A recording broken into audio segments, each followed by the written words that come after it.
नमस्कार, आप देखना शुरू कर चुके हैं राष्ट्रीय जगत विजन न्यूज और मैं हूं आपके साथ रागनी वर्मन। भारतीय जनता पार्टी की केंद्रीय चुनाव समिति ने राज्यसभा के चुनाव के लिए उम्मीदवारों की सूची जारी कर दी है।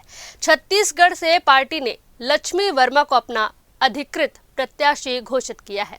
भाजपा ने कई राज्यों के उम्मीदवारों के नामों का ऐलान किया है, जिसमें छत्तीसगढ़ से लक्ष्मी वर्मा के नाम पर मुहर लगाई गई है। पार्टी नेतृत्व ने संगठनात्मक अनुभव, सामाजिक समीकरण और क्षेत्रीय प्रतिनिधित्व को ध्यान में रखते हुए यह निर्णय लिया है।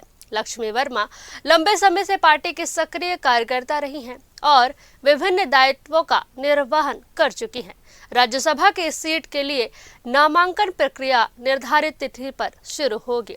बलौदाबाजार जिले के सिमगा ब्लॉक के ग्राम मुड़पार की निवासी लक्ष्मी वर्मा का राजनीतिक सफर बहुत लंबा है। 1990 से भारतीय जनता पार्टी के प्राथमिक सदस्य लक्ष्मी वर्मा ने 2000 में रायपुर सांसद रमेश बैस की सांसद प्रतिनिधि नियुक्त की गई।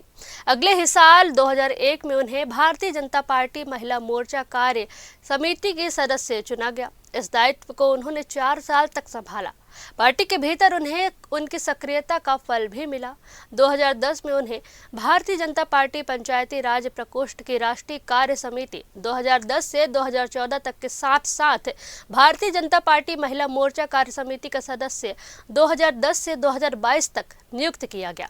उनके कार्यों को ध्यान में रखते हुए उन्हें पार्टी ने भारतीय जनता पार्टी का प्रदेश उपाध्यक्ष 2021 से 2025 तक नियुक्त किया। इसके साथ 2021 से 2024 तक उन्हें गरियाबंद संगठन प्रभारी के साथ साथ भारतीय जनता पार्टी मीडिया प्रवक्ता का भी दायित्व संभाला। तो इस तरह पार्टी ने लक्ष्मी वर्मा को टिकट दिया है।